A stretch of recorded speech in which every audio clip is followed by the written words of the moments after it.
بہرحال عالم اسلام کا بھی اس صدی کے آغاز میں جو حشر تھا وہ تھا جو حضور نے ایک حدیث میں بیان کیا تھا، یوشک ان تداعی علیکم الامم، مجھے اندیشہ ہے مسلمانوں، ایک وقت آئے گا کہ دنیا کی قومیں ایک دوسرے کو تم پر بلائیں گی، دعوت دیں گی کہ آؤ یہ لقمہ تر ہے، ہم ادھر سے کھاتے ہیں تم ادھر سے کھاؤ۔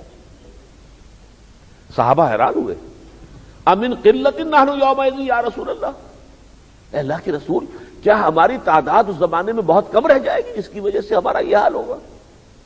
فرمایا نہیں، بل انتم یومئذ کثیر، نہیں تعداد تو تمہاری بہت ہوگی، ولکن فیکم وہن، تمہارے اندر ایک بیماری پیدا ہو جائے گی جس کا نام وہن ہے۔ پھر صحابہ نے پوچھا مل وہن یا رسول اللہ، حضور ہم نے تو کبھی اس بیماری کا نام نہیں سنا، وہن کیا لفظ ہے، یہ کیا بیماری ہے؟ فرمایا حب الدنیا و کراہیت الموت، جب دنیا کی محبت اور موت کا خوف تم پر مسلط ہو جائے گا تو تم نرم چارہ بن جاؤ گے، لقمہ تر بن جاؤ گے اقوام عالم کے لیے، وہ تمہیں لوٹیں گے کھسوٹیں گے ادھر سے ادھر سے۔ بہرحال اب جو صورتحال ہے یہ تو میں نے ہسٹوریکل سروے آپ کے سامنے رکھ دیا، سابقہ امت اور موجودہ امت۔ اس وقت کی صورتحال یہ ہے کہ دنیا میں اس وقت سپوز کر رہا ہوں کہ 120 کروڑ مسلمان ہیں، ویسے یہ کہ بعض لوگ 150 کروڑ تک کی فگر بھی بتاتے ہیں، 130 140 150 تک کی، لیکن 120 کے اعتبار سے تو کوئی شک و شبے کی گنجائش نہیں۔ کل آبادی ہے اس وقت دنیا کی 600 کروڑ، 6 ارب جسے کہتے ہیں، اس میں 1.25 ارب 120 کروڑ 125 کروڑ جو ہیں مسلمان ہیں، تو گویا کہ ہر چوتھا یا پانچواں انسان جو ہے مسلمان ہے۔ لیکن نمبر 1 تو وہی جو مجموعی عذاب آیا تھا ضربت علیہم الذلۃ والمسکنہ یہود پر، جو اب ان پر نہیں ہے، نوٹ کر لیجئے اس کو، اب وہ ذلت کہاں ہے ان کی؟ وہ تو سپریم پاور آن دی ارتھ امریکہ کو کنٹرول کر رہے ہیں، وہ جس طریقے سے کہ عربوں کو ناچ نچا رہے ہیں، انہیں فکر ہی نہیں ہے، ان کی طرف سے روڑے آتے ہیں، ان کی طرف سے گولیاں جاتی ہیں، 300-400 تو انہی دنوں کے اندر انہوں نے ختم کر دیے، کوئی پوچھنے والا نہیں، کوئی والی وارث نہیں ہے۔ فلسطینیوں نے کہا کہ ہمارے لیے یہاں پر کوئی بین الاقوامی فوج جو ہے یہاں پر بھیج دی جائے، نہیں، ایسٹ تیمور میں بھیجی جا سکتی تھی، کوسووا میں بھیجی جا سکتی تھی، تمہارے لیے نہیں۔ اندازہ کیجئے حالات کدھر جا رہے ہیں۔ تو یہ صورتحال جو ہے، ضربت علیہم الذلۃ والمسکنۃ وباؤوا بغضب من اللہ، یہ تو ہے بحیثیت مجموعی۔ دنیا میں ہماری کوئی حیثیت نہیں، کوئی وقار نہیں، کوئی عزت نہیں، کسنمی پرست کے بھیا کیستی، بین الاقوامی معاملات میں کوئی ہماری رائے پوچھتا نہیں۔ G7 ہے، G9 ہے، G18 G15 ہے، لیکن ہمارا کوئی مسلمان ملک نہ G15 میں ہے، نہ G9 میں ہے، نہ 3 میں ہے، نہ 13 میں ہے۔ سیکورٹی کونسل کی پرماننٹ ممبرشپ کسی مسلمان ملک کے لیے سوال ہی نہیں، اب بھی اگر آئے گا تو بھارت آئے گا، پاکستان کا تو کوئی سوال ہی نہیں۔ اور کون سا ملک ہے مسلمان جو دنیا میں کلیم بھی کر سکے؟ ہم تو پھر بھی کسی درجے میں کلیم تو کرتے ہیں نا۔ بہرحال ہم ایک نیوکلیئر پاور بن گئے ہیں، لیکن ظاہر بات ہے کہ وہ تو ملے گی تو بھارت کو ملے گی، ہم تو کہیں نہیں۔ ہمارے وسائل پر ان کا قبضہ ہے، پورا تیل اس وقت ان کے شکنجے میں ہے، گلف کا اور سعودی عرب کا شکنجے میں ہے۔ 50 برس کے لیے کویت سے لکھوا لیا ہے، یہ 5 سال کا معاہدہ ہوا تھا ان کا، گلف وار کے بعد 5 سال تک یہ امریکی فوجیں یہاں رہیں گی، یہ کویت میں بھی اور سعودی عرب میں بھی۔ جب 5 سال پورے ہوئے، اب سعودیوں نے کہا کہ اب آپ ذرا کیجئے، بستر اپنا گول کیجئے۔ ان کا ٹھیک ہے ہم کرتے ہیں۔ اب یہ کہ کیا ان کی ساز باز ہے صدام حسین کے ساتھ؟ چند دنوں کے اندر اندر صدام صاحب نے پھر اپنی فوجیں بھیج دی کویت کی طرف اور سعودی عرب کی طرف، یہ چیختے چلاتے پھر پہنچے، وہ تو آ گیا طوفان، پھر ہمارے سر پر آ گیا۔ اچھا اگر تم چاہتے ہو تو پھر اب یہ شرط ہے، اتنے برس کے لیے اب معاہدہ ہوگا، کویت کا تو 50 برس کے لیے، اور غالباً ان کا جو ہے 20 برس کے لیے سعودیوں کا۔ بیٹھے پنجے گاڑے ہوئے، تیل ان کے قبضے میں ہے، اور تیل کی شکل میں پیسے لے رہے ہیں، اب سارے ان کے وسائل و ذرائع ان کے ہاتھ میں۔ یہ ہے ضربت علیہم الذلہ، اور زیادہ برا نہ مانے، ابھی تک تو ساری بات عربوں کی ہو رہی تھی، اس لیے کہ وہ ہمارا افضل ترین حصہ ہے امت مسلمہ کا، لیکن اپنے اوپر بھی غور کر لیجئے۔ 50 برس سے ہم کہہ رہے ہیں، 52 برس سے کشمیر ہماری شاہ رگ ہے، لیکن ہمارے اندر یہ ہمت نہیں ہوئی کہ کبھی ہم الٹیمیٹم دے سکتے بھارت کو، انف از انف، ہٹ جاؤ یہاں سے، یا پھر یہ کہ کھلا مقابلہ ہم کریں گے۔ یہ ہے مسکنت، ضربت علیہم الذلۃ والمسکنۃ وباؤوا بغضب من اللہ۔ اب جو دوسرے لشکر جا رہے ہیں، تو لشکر طیبہ ہو یا کوئی اور ہو، اور ہماری حکومت جو ہے جھوٹ بولتی ہے کہ ہمارا کوئی ان کا ساتھ جو ہے وہ سروکار نہیں ہے، جھوٹ بولتی ہے۔ کیا ہمارا اخلاقی وقار ہے دنیا میں جو قائم ہوگا، جبکہ حکومت کی سطح پر جھوٹ بولا جا رہا ہے؟ لیکن یہ ہمت ہم میں نہیں ہے کہ ہم کھڑے ہو کر کہہ دیں کہ اب تو میدان میں فیصلہ ہوگا۔ یہ فیصلہ ہو سکتا تھا اگر ہمیں اللہ کی امداد کا یقین ہوتا۔ کم من فئۃ قلیلۃ غلبت فئۃ کثیرۃ باذن اللہ۔ دنیا میں بہت دفعہ ہوا ہے کہ ایک چھوٹی طاقت، چھوٹا گروہ جو ہے بڑے گروہ کے اوپر غالب آ گیا اللہ کے حکم سے، لیکن ہمیں تو اعتماد نہیں ہے کہ اللہ تعالیٰ کی مدد ہمارے ساتھ ہوگی۔ تو ضربت علیہم الذلۃ والمسکنۃ وباؤوا بغضب من اللہ، یہ تو ہم پر پورے طور پر پوری امت پر مسلط ہے۔ البتہ اس امت کو اب میں چاہتا ہوں کہ آپ سمجھ لیں کہ یہ 2 حصوں میں منقسم ہے۔ جیسے وہ حدیث قدسی ہے، قسمت الصلاۃ بینی و بین عبدی نصفین، میں نے نماز کو اپنے اور اپنے بندے کے مابین آدھا آدھا تقسیم کر لیا ہے۔ اسی طرح اس امت کے 2 حصے ہیں۔ ایک حصہ ہے افضل، دوسرے کو مفضول کہہ دیجئے، عام کہہ لیجئے، اور یہ تقریباً برابر برابر ہیں اپنی تعداد کے اعتبار سے، لگ بھگ 60 کروڑ اور دوسرے 60 کروڑ کے، جن کو میں عام کہہ رہا ہوں۔ یہ جو افضل ہیں 60 کروڑ، ان میں ایک افضل ترین ہے 20 کروڑ، وہ ہیں عرب۔ افضل ترین ہے کیوں؟ حضور خود عرب تھے صلی اللہ علیہ وسلم، ان کی قوم ہے نا۔ یہ رتبہ بلند ملا جس کو مل گیا، ہر مدعی کے واسطے دار الاصل کہاں۔ ان کی زبان میں اللہ کی کتاب نازل ہوئی، اب بھی موجود ہے، یہ ان کی زبان ہے، ہماری تو نہیں۔ ہمیں تو بڑی محنت اور مشقت کر کے جو ہے، اگر سمجھنا چاہیں قرآن کو تو چٹائی توڑ تعلیم حاصل کریں، گرامر پڑھیں، گردانے رٹیں، تب کہیں جا کر بمشکل جو ہے کچھ سمجھ میں آئے گا، ان کی اپنی زبان میں۔ یہ افضل ترین حصہ ہے، لہذا عذاب الہی کا بدترین حصہ ان کے حصے میں آ رہا ہے۔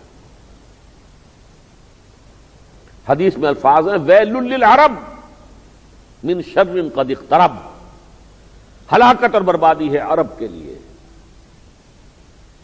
اس شر سے جو بہت قریب آ چکا ہے۔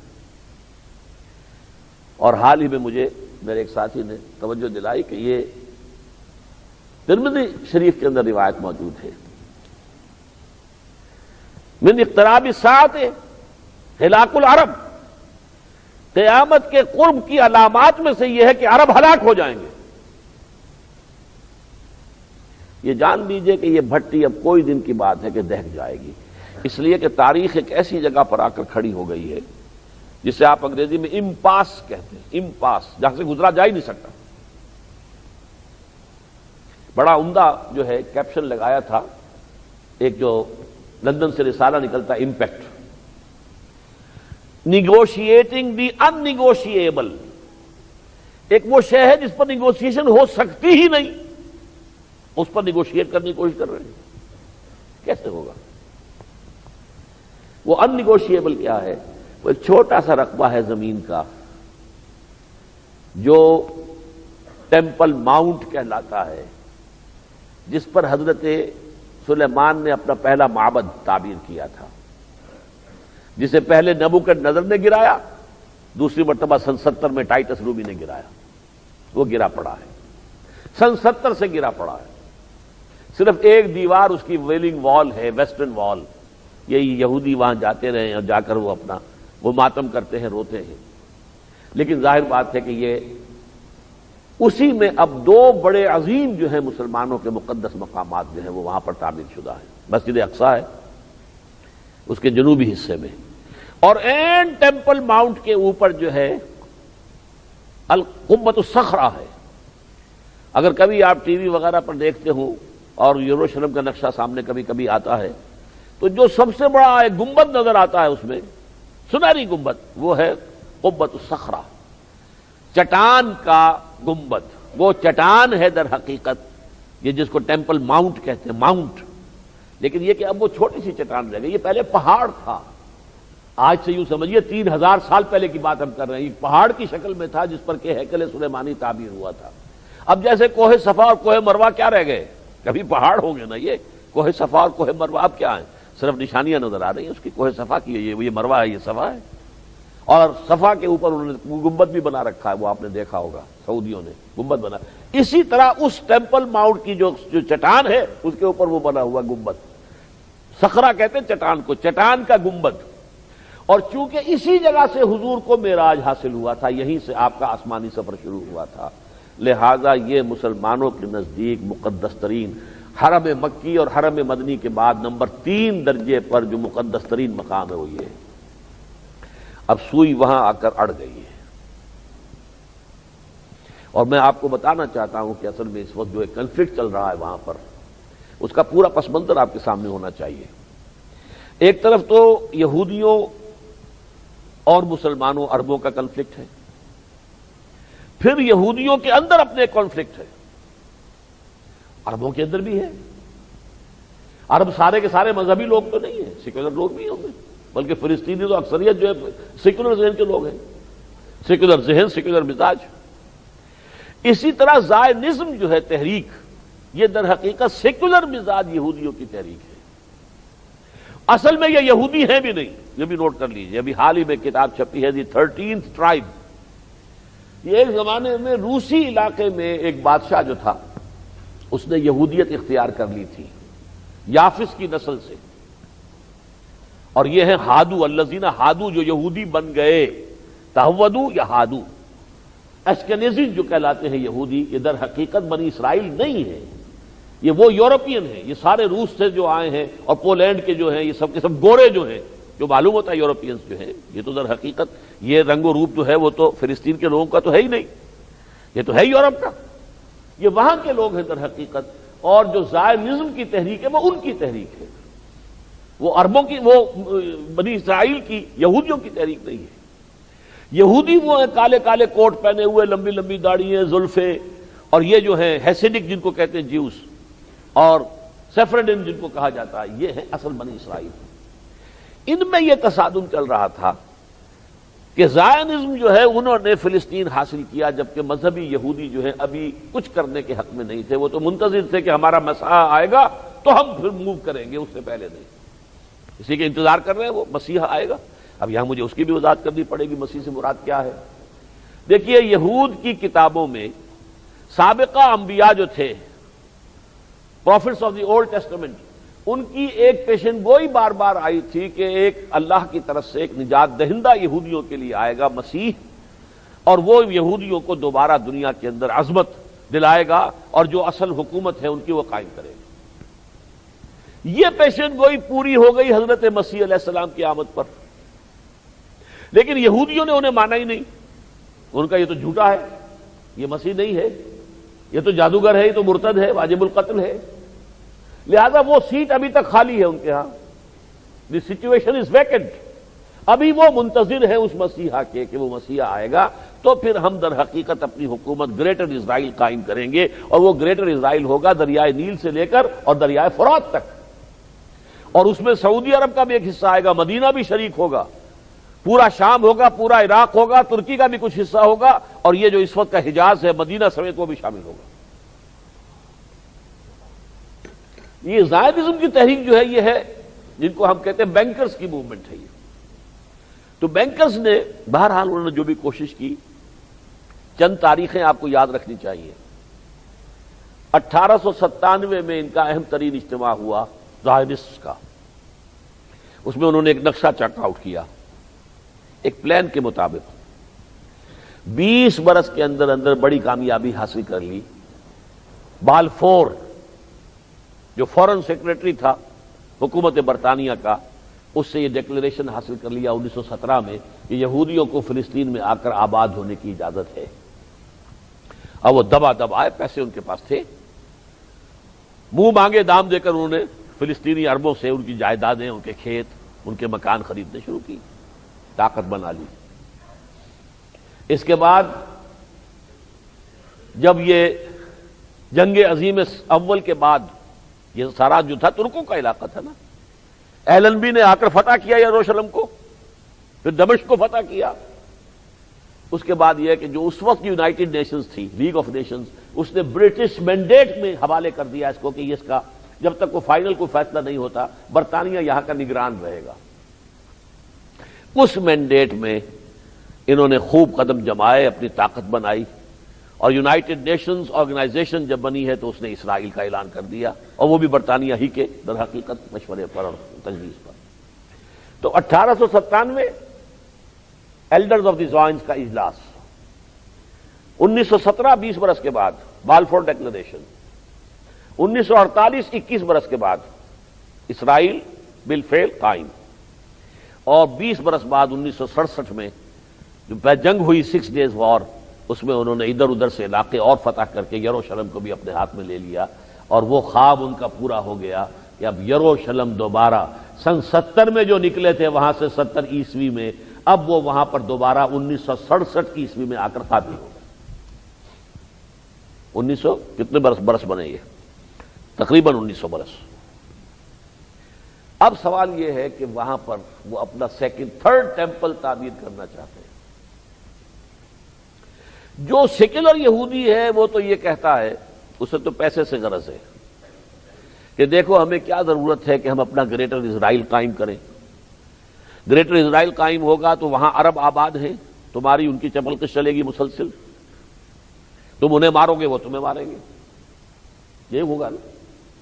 ایسا کیوں نہ کریں کہ اس پورے علاقے کا ایک اکنامک یونٹ بنا لے، سرمایہ عربوں کا ہے، تو دولت بے پناہ ان کے پاس ہے، لیبر ان کی ہوگی، لیکن مینجمنٹ ٹیکنالوجی وہ ہماری ہوگی، تو اس کا جو بھی ملائی ہے وہ ہم کھائیں گے، اور تلچھٹ جو ہے کوئی تھوڑی بہت چھاچھ وہ ان کو بھی دیتے رہیں گے، تو ہمیں آم کھانے کے پیڑ گننے۔ یہی وجہ ہے کہ انہوں نے پیس ٹاکس شروع کیے کہ ٹھیک ہے تمہارے علاقے ہم واپس کر دیتے ہیں، مصر کو بھی دے دیا، سینائی مصر نے تسلیم کیا، سینائی واپس کر دیا، اور صلح کر لو ہمارے ساتھ تو ہم یہ رقبے واپس دینے کو تیار ہیں، گولان ہائٹس بھی دینے کو تیار ہیں، یہ سب کچھ کرنے کو تیار ہیں، اور فلسطین میں فلسطینیوں کی ایک علیحدہ ریاست بنانے کو تیار ہیں۔ یہ تو ہے وہاں کے سیکولر یہودی کا ذہن۔ اسحاق ریبین جو تھا اس نے شروع کیا ہے، اور اسے ایک یہودی نے قتل کیا کہ تم کیوں کر رہے ہو، اس کے مذہبی یہودی جو ہے وہ اس کے خلاف ہے، وہ کہتے سوال ہی پیدا نہیں ہوتا، نتھنگ ڈوئنگ، ہمیں اپنا گریٹر اسرائیل قائم کرنا ہے، ہمیں اپنا تھرڈ ٹیمپل تعمیر کرنا ہے۔ تھرڈ ٹیمپل کیسے تعمیر ہوگا جب تک کہ قبۃ الصخرہ گرایا نہ جائے؟ وہ تو ہم نے گرانا ہی گرانا ہے، ہم نے تو یہاں پر تعمیر کرنا ہے۔ یہ ہے وہ بھٹی کسی بھی وقت دہک سکتی ہے، اور ان دنوں جس قدر ہیکٹک کوشش کی ہے کلنٹن نے کسی طرح کوئی مصالحت ہو جائے، وہ ساتھ ہو ہی نہیں سکتی، امپاس۔ اور یہ وقت آیا ہے کہ تمام عرب ممالک بھی اب فلسطینیوں کے پیچھے ہیں، یاسر عرفات کی پشت پر ہاتھ رکھا ہوا سب نے۔ یہ معاملہ صرف ان کا فلسطینیوں کا نہیں ہے، قبۃ الصخرہ کا معاملہ فلسطینیوں کا نہیں ہے، مسجد اقصیٰ کا معاملہ فلسطینیوں کا نہیں ہے، اولاً تو سارے عربوں کا ہے بلکہ سارے تمام دنیا کے مسلمانوں کا ہے۔ ہمارا تھرڈ سیکرڈ شرائن ہے وہ مسجد حرام، مسجد نبوی، مسجد اقصیٰ نمبر 3۔ تو یہ بھٹی تو اب دہکنا چاہتی ہے، یہ کوئی دن کی بات ہے، دیر نہیں لگے گی، جس کا نتیجہ کیا ہوگا ابھی آپ دیکھ رہے ہیں۔ ایہود براک یہاں تک چلا گیا تھا کہ اس نے کہا تھا اچھا ٹھیک ہے آدھا آدھا کر لو، یہ جو مسجد اقصیٰ ہے یہ ہم تمہیں دے دیتے ہیں، لیکن یہ قبۃ الصخرہ کا سوال پیدا نہیں ہوتا، یہ تو خاص وہ سائٹ ہے ہمارے ٹیمپل کی، یہاں تو ہمیں بنانا ہی بنانا ہے، لیکن اس پر کوئی معاہدہ ممکن نہیں۔ اور اب جو آ رہا ایریل شیرون، جو ان کا جو اگرچہ یہ بھی مذہبی نہیں ہے، مذہبی لوگ تو جو ہے وہ بہت تیز ہیں، وہ تو جب سامنے آئیں گے تو ان کے اندر جو زہر گھولا ہوا ہے مسلمانوں کے خلاف اور اسلام کے خلاف وہ ابھی پورے طور سے واضح نہیں آ رہا ہے، لیکن لیکوڈ پارٹی جو ہے، لیکوڈ پارٹی وہ در حقیقت ایکسٹریم رائٹسٹ پارٹی ہے، اس نے تو صاف کہہ دیا ایریل شیرون نے اگر کوئی معاہدہ ہو بھی گیا تو ہم تسلیم نہیں کریں گے اس معاہدے کو، اور کوئی سوال پیدا نہیں ہوتا کہ ہم یروشلم کے 1 انچ بھی مسلمانوں کو دینے کو تیار ہیں. دس از اوور سٹی انڈیوائڈیڈ، کوئی اس کی تقسیم نہیں ہو سکتی. یہ ہمارا جو ہے اب جو دارالخلافہ جیسے حضرت سلیمان کا تھا ایسے ہی اب ہمارا ہوگا اس وقت دارالخلافہ. یہ ہے عظیم بھٹی جو دہکا چاہتی ہے. اور میں آپ سے عرض نہیں کر سکتا کہ پچھلے جب سے یہ اب شروع ہوا تقریباً 3 مہینے ہوئے، میں یہی تھا پاکستان میں، پھر میں باہر بھی گیا ہوں، مسلسل ایک ڈپریشن کی کیفیت میں رہا ہوں. اس لیے کہ انگریزی کا ایک محاورہ ہے، اگنورینس از اے بلس. آپ کو کچھ معلوم نہ ہو کیا خطرہ چلا آ رہا ہے تو آپ بڑے آرام سے رہیں گے، مگر لگے جب آئے گا وہ تو آئے گا ہی، لیکن اس سے پہلے تو آپ پر کوئی مصیبت نہیں آئے گی نا. جب وہ آئے گا تو آ جائے گا، دیکھا جائے گا. لیکن یہ کہ اگر آپ کو نظر آ رہا ہو کیا آ رہا ہے، میں یہ حالات 15 برس سے دیکھ رہا ہوں کہ یہ حالات آنے والے ہیں، عظیم تباہی آنے والی ہے، ملحمۃ العظمی آنے والا ہے. اور ابھی حال ہی میں میرے علم میں آیا ہے کہ امریکہ میں ایک بہت زبردست تحریک شروع ہو چکی ہے. ایونجلسٹ جو ہیں وہاں کے وہ اس کے اوپر تلے ہوئے ہیں کہ جلد از جلد آرمیگیڈون ہونا چاہیے. آرمیگیڈون یعنی بہت بڑی جنگ جس میں کہ عربوں کو تباہ اور تہس نہس کر کے رکھ دیا جائے، تاکہ پھر یہاں پر وہ جو تھرون آف ڈیوڈ ہے، تخت داؤد علیہ الصلوۃ والسلام دوبارہ اسٹیبلش ہو. اس لیے کہ ان کی روایات میں یہ ہے کہ جب تخت سلیمان اور تخت داؤد دوبارہ قائم ہو جائے گا اور جب کہ اس ٹیمپل کے اندر وہ سیکریفائسز شروع ہو جائیں گی، تب حضرت مسیح کا نزول ہوگا دوبارہ زمین پر. تو گویا کہ وہ جو منتظر ہیں کہ وہ حضرت مسیح کی سیکنڈ کمنگ کے لیے یہ شرط لازم ہے. پہلے یہ ہو، زبردست تحریک ہے، اربوں ڈالر جمع کر رہے ہیں وہ پورے امریکہ سے اور وہاں بھیج رہے ہیں.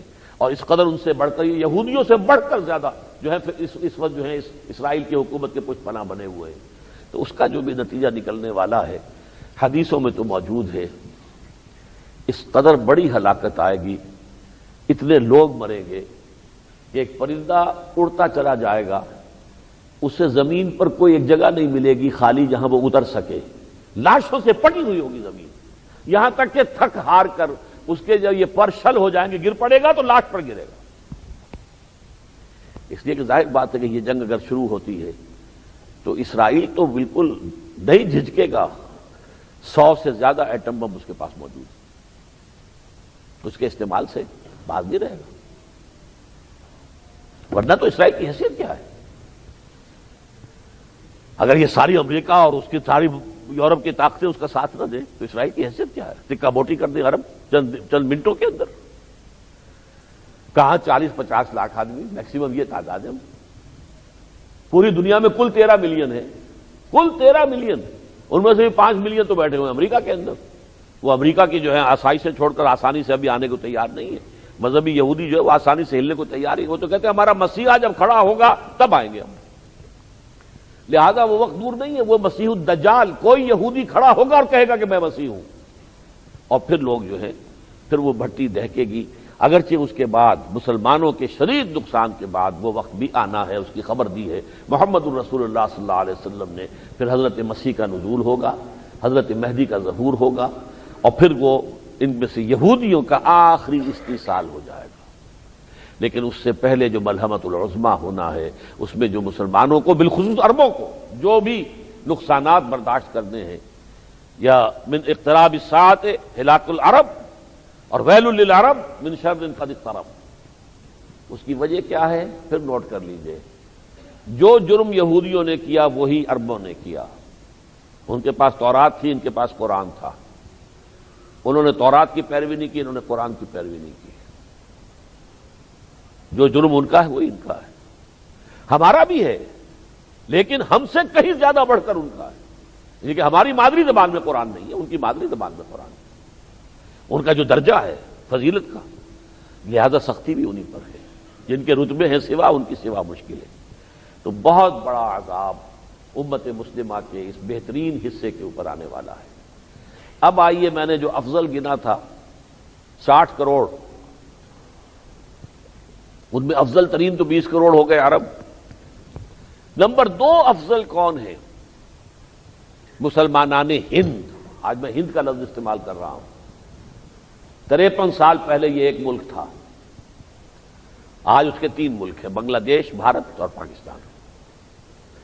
مسلمانان ہند جو ہیں عربوں کے بعد نمبر 2 سب سے زیادہ جن پر اللہ کا انعام و اکرام ہوا ہے وہ مسلمانان ہند ہے،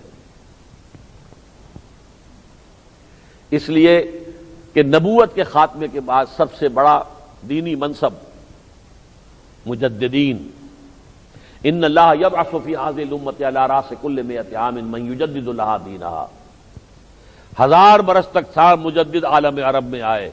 جیسے ہی الف ثانی شروع ہوا، مجدد الف ثانی شیخ احمد سرہندی ہندوستان میں، 12ویں صدی کے مجدد اعظم شاہ ولی اللہ دہلوی ہندوستان میں، 13ویں صدی کے مجدد اعظم سید احمد بریلوی ہندوستان میں، 14ویں صدی کے مجدد اعظم شیخ الہند مولانا محمود حسن ہندوستان میں، نمبر 1۔ نمبر 2، 20ویں صدی عیسوی میں جتنی عظیم شخصیتیں اللہ تعالیٰ نے ہندوستان میں پیدا کی ہیں دینی اعتبار سے، پوری دنیا میں کہیں نہیں۔ علامہ اقبال جیسا مفکر کہیں نہیں، مولانا مودودی جیسا مصنف کہیں نہیں۔ یہ اصل میں آپ کو پاکستان میں اندر نہیں معلوم ہوتی یہ چیزیں، باہر جا کے آپ کو پتہ چلتا ہے۔ پوری دنیا میں جیسے لوہا مانا جاتا ہے اقبال کے فکر کا اور فلسفے کا، اور پوری دنیا میں جیسے کہ ڈنکا بج رہا ہے مولانا مودودی کی کتابوں کا، انگریزی تراجم، عربی تراجم، اور یہ کہ مبلغ کی حیثیت سے ایک آرتھوڈاکس فنڈامنٹلسٹ مذہبی ایک تبلیغ مولانا الیاس پوری دنیا میں ڈنکا بج رہا ہے۔ یہ ساری تحریکیں یہیں سے کیوں شروع ہو رہی ہیں؟ کسی عرب ملک سے نہیں شروع ہوئی، ساری تحریکیں یہیں سے۔ خلافت ختم ہو رہی تھی تو اس کے خلاف احتجاج کی تحریک صرف ہندوستان میں چلی، اور تو کہیں نہیں چلی۔ خلافت اگر کوئی معاملہ تھا تو پوری دنیا کے مسلمانوں کا تھا، تحریک چلی صرف ہندوستان میں۔ بولی اماں محمد علی کی جان بیٹا خلافت پہ دے دو۔ پوری دنیا میں مسلمان ممالک جو ہیں آزاد ہوئے، لیکن ہر ایک نے اپنی کسی قومیت کی بنیاد کے اوپر اپنی جنگ لڑی ہے۔ ملے نیشنلزم انڈونیشیا، ملیشیا، عرب نیشنلزم عربوں کے ہاں، ٹرک نیشنلزم مصطفیٰ کمال پاشا، دی ینگ ٹرکس۔ لیکن پاکستان کی تحریک چلی، پاکستان کا مطلب کیا؟ لا الہ الا اللہ۔ یہ پورے یونائٹڈ انڈیا کی بات کر رہا ہوں میں، ابھی پاکستان کی بات نہیں کر رہا ہوں۔ اس وقت تک تو جب پاکستان کی تحریک چل رہی تھی انڈیا ایک ہی تھا نا۔ اور آپ کے علم میں ہوگا مسلم لیگ کا کی جائے ولادت ڈھاکہ ہے، کراچی نہیں ہے، لاہور نہیں ہے، ڈھاکہ 1906 میں مسلم لیگ قائم ہوئی۔ اگرچہ پاکستان ریزولوشن جو ہے 1940 میں لاہور میں ہوا ہے، لیکن مسلم لیگ تو 1906 میں قائم ہوئی ہے ڈھاکہ میں۔ یہ سارے شواہد ہیں کہ اللہ تعالیٰ کا بہت بڑا فضل ہوا ہے اس خطے کے مسلمانوں پر، اور یہ 2 گواہیاں میں نے بار بار نوٹ کرائی ہیں۔ ایران کے بہت بڑے مفکر ڈاکٹر علی شریعتی اور شمالی افریقہ کے عرب بہت بڑے مفکر اور مصنف مالک بن نبی، ان دونوں کا کہنا یہ ہے کہ امت مسلمہ کا spiritual and intellectual center of gravity was shifted to South Asia۔ ہر دور میں مسلمانوں کی روحانی اور عقلی اور علمی مرکز کی حیثیت کسی خاص علاقے کو رہی ہے۔ ایک دور تھا بنو عباس کا شروع کا دور، اس میں بغداد علم، فن، ترجمے، کتابیں، فلسفہ، یہ سب بغداد۔ پھر وہ شفٹ ہوا میڈیٹرینین ریجن کے اندر، ہسپانیہ۔ ابن عربی کہاں کے تھے، ابن حزم کہاں کے تھے، ابن خلدون کہاں کے تھے، یہ سارے جو عظیم شخصیات ہیں ان کے نام آپ سنتے ہیں، یہ میڈیٹرینین ریجن کے ہیں۔ لیکن آج سے 400 سال قبل this centre of gravity was shifted to South Asia, India. پہلے ہندوستان میں آتے تھے سلسلے، یہ سلسلہ چشتیہ چلا آ رہا ہے، یہ سلسلہ سہروردیہ چلا آ رہا ہے، اور اس کے بعد ہندوستان سے نکل کر چلا ہے سلسلہ نقشبندیہ مجددیہ، اور پورے افغانستان میں اور پورے ترکی ممالک جو ہیں ان کے اندر پھیل گیا ہے، ریورس گیئر لگا ہے۔ شاہ ولی اللہ دہلوی رحمۃ اللہ علیہ کے جو بھی علمی جو مقام تھا، دیوبند اس کا جو ہے بنا ایک طرح کا جانشین، اور دیوبند ہی کی تو اولاد ہے نا جو آج طالبان کے نام سے آپ افغانستان میں دیکھ رہے ہیں۔ کون ہے یہ؟ وہ بنوری ٹاؤن کے پڑھے ہوئے ہوں یا وہ حقانیہ کے پڑھے ہوئے، کون لوگ ہیں؟ یہ سب دیوبند کی بیٹیاں ہیں، جیسے حضور نے فرمایا تھا کہ کل روئے ارضی کی تمام مسجدیں جو ہیں وہ خانہ کعبہ کی بیٹیاں ہیں، تو یہ تمام مدارس جو ہیں یہ دیوبند کی بیٹیاں ہیں۔ تو یہ سارا فکر شیخ احمد سرہندی رحمۃ اللہ علیہ کا تصوف اور شاہ ولی اللہ دہلوی کا علم، سید احمد بریلوی کی تحریک جہاد، اور اس کے بعد علامہ اقبال کا فکر، مولانا مودودی کا یہ جو ہے تصانیف، مولانا الیاس کی تحریک، سب اس جگہ سے نکل کر پوری دنیا میں پھیل گئی۔ اس اعتبار سے دوسرے درجے پر ہمارا مقام ہے۔ اب اگر میں اب تک کے حوالے سے پھر کہوں گا کہ ہماری جو ہے fate is hanging in a balance, اور یہ میں سن 93 کی جو اپنی کتاب ہے جس کا میں نے پہلے بھی تذکرہ کیا ہے، سابقہ اور موجودہ مسلمان امتوں کا ماضی حال و مستقبل، اس کے آخر میں بھی کہہ چکا ہوں پاکستان کے ساتھ کیا ہوگا یقین سے میں آج بھی کچھ نہیں کہہ سکتا۔ وَإِنْ أَدْرِي مَا يُفْعَلُ بِي وَلَا بِكُمْ، حضور کا یہ قول جو ہے قرآن میں نقل ہوا ہے، یا اللہ نے حضور کو حکم دیا کہ کہہ دیجئے آپ، میں نہیں جانتا میرے ساتھ کیا ہوگا، تمہارے ساتھ کیا ہوگا، میں یقین سے نہیں کہہ سکتا۔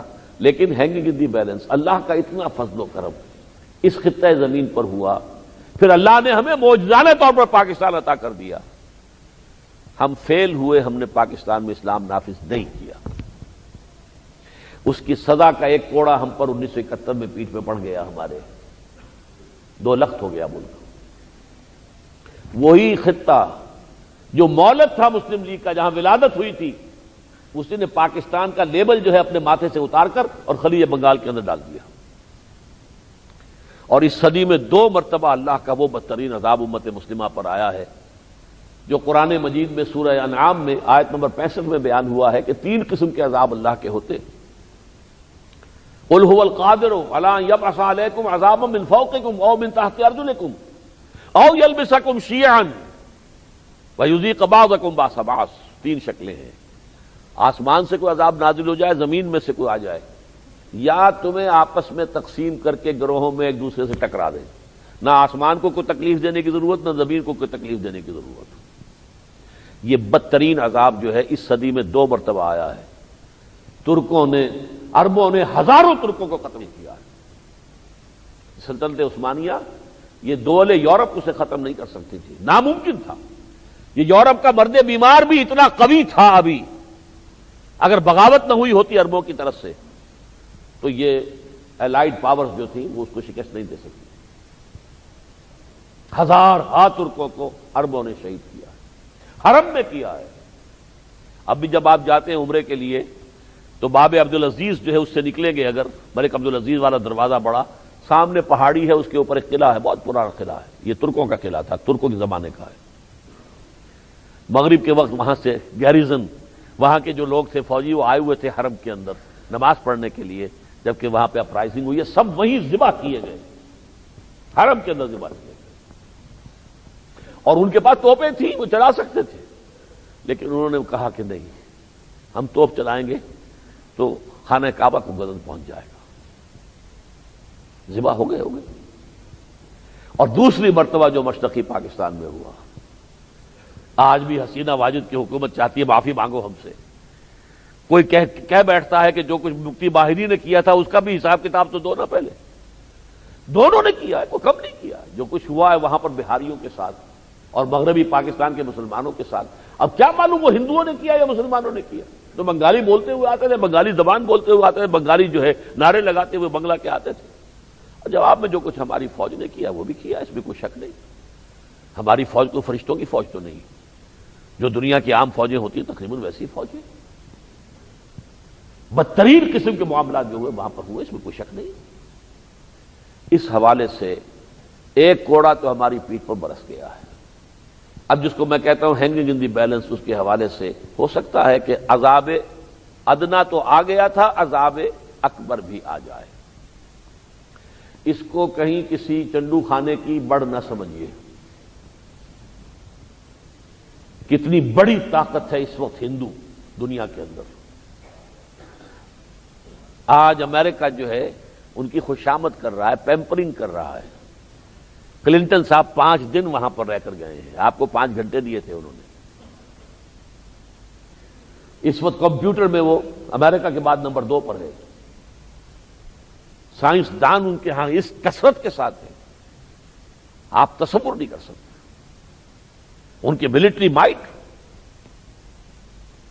اس سے تو خوف کھا رہا آسٹریلیا اور ساؤتھ افریقہ۔ ان کی جو بھی نیوی کی قوت ہے وہ پورے اس انڈین اوشن کو چاہتا ہے کہ اپنے ہاتھ میں رکھے، اس کی تیاری کر رہا ہے۔ اور اب تو صاف انہوں نے کہہ دیا ہم ایٹمک وار کی تیاری کر رہے ہیں، کوئی ڈھکی چھپی بات نہیں۔ We have to prepare for atomic وار۔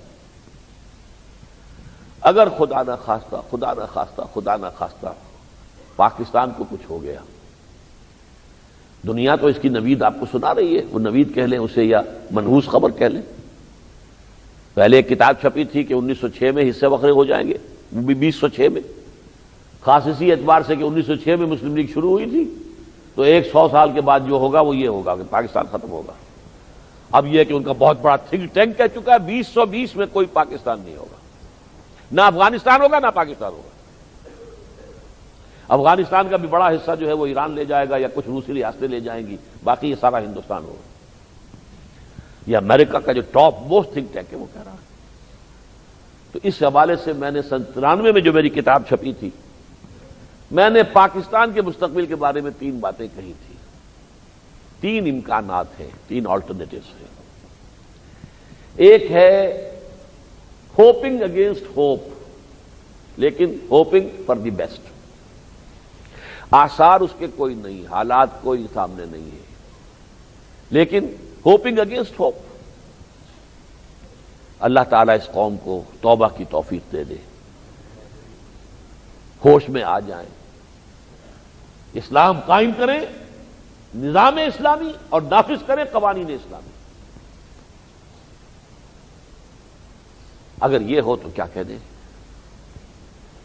یہ نہ ہو، دوسرا امکان میں نے لکھا تھا کہ یہ بھی ہو سکتا ہے کہ کوئی ایک جھٹکا زوردار لگے۔ مشرقی پاکستان کے جھٹکے کو ہم نے مغربی پاکستان میں محسوس نہیں کیا۔ جو قیدی تھے وہ چھٹکے آتے رہے، آ کے جذب ہو گئے۔ 13 کروڑ کی قوم میں آ کر، یا فرض کیجئے چلیے اس وقت وہ 12 کروڑ ہوں گے، اس میں آ کر 1 لاکھ آدمی کے جذب ہو جانا کیا پتہ چلتا ہے۔ وہ تو اب کچھ کھل رہا ہے کہ یہ جو حبود الرحمان کمیشن میں کیا کیا لکھا ہوا رپورٹ میں، ورنہ کسی کو پتہ نہیں چلا کیا ہوا۔ ہم تو یہاں بیٹھے ہوئے تھے، ہمیں کیا پتا وہاں کیا ہوا، اور عام شہری کو معلوم بھی کیا ہوتا ہے کہ اوپر کیا ہو رہا ہے، جو کوریڈورز آف پاور ہیں ان میں کیا ہو رہا ہے، کیا جو ہے وہ تار ہل رہے ہیں۔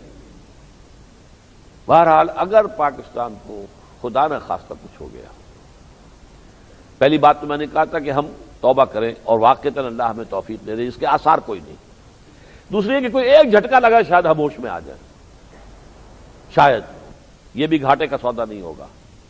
لیکن ایک تیسرا امکان میں نے لکھا تھا، چھپا ہوا ہے، میں نے اس کو کہیں ڈھکے چھپے بات نہیں کی ہوئی ہے، کتاب میری لے لیجیے، اس میں چھپا ہوا آخر میں۔ یہ بھی ہو سکتا ہے کہ انڈیا کو واک اوور مل جائے ہم پر، وہ ہمارے کروڑوں کو قتل کریں، پھر ان کی پیاس بجھ جائے۔ ان میں انتقام کی ایک پیاس ہے کہ ان مسلوں نے ہم پر 1000 برس حکومت کی ہے۔ یہ انتقام کا جذبہ جو ہے ان کے اندر، یہ بے پناہ ہے۔ یہاں تک کہ اندرا گاندھی کی زبان سے یہ الفاظ نکل آئے فال آف ڈھاکہ پر، وی ہیو ایونجڈ اور 1000 years ڈیفیٹ۔ اندرا گاندھی بہت ہی ایک لبرل خاندان کی عورت، موتی لال نہرو کی پوتی اور جواہر لال نہرو کی بیٹی، وہ مذہبی خاندان ہے ہی نہیں سرے سے، لیکن وہ نیشنلزم جو ہے، ہندو نیشنلزم کوٹ کوٹ کر بھرا ہوا ہے۔ وی ہیو ایونجڈ اور 1000 years ڈیفیٹ، ہم نے اپنی 1000 سالہ شکست کا بدلہ چکا لیا۔ لیکن ابھی کہاں چکایا؟ یہ تو چکے گا اس وقت جب کہ کروڑوں مسلمان قتل ہو جائیں ان کے ہاتھ۔ لیکن پھر اللہ تعالیٰ، اس کی ایک پیشن گوئی بھی ہے شاہ ولی اللہ دہلوی کی، پھر ہندوؤں کو توفیق دے گا جیسے تاتاریوں کو توفیق دی تھی۔ انہوں نے کروڑوں مسلمان قتل کیے، پھر خود مسلمان ہو گئے۔ ایسے ہی ہو سکتا ہے یہ تیسری ورسٹ سیناریو، لیکن اس صورت میں بھی میں کہتا ہوں کہ پھر وہ ایمان لے آئیں گے اور ان کے ہاتھ میں اسلام کا جھنڈا ہوگا۔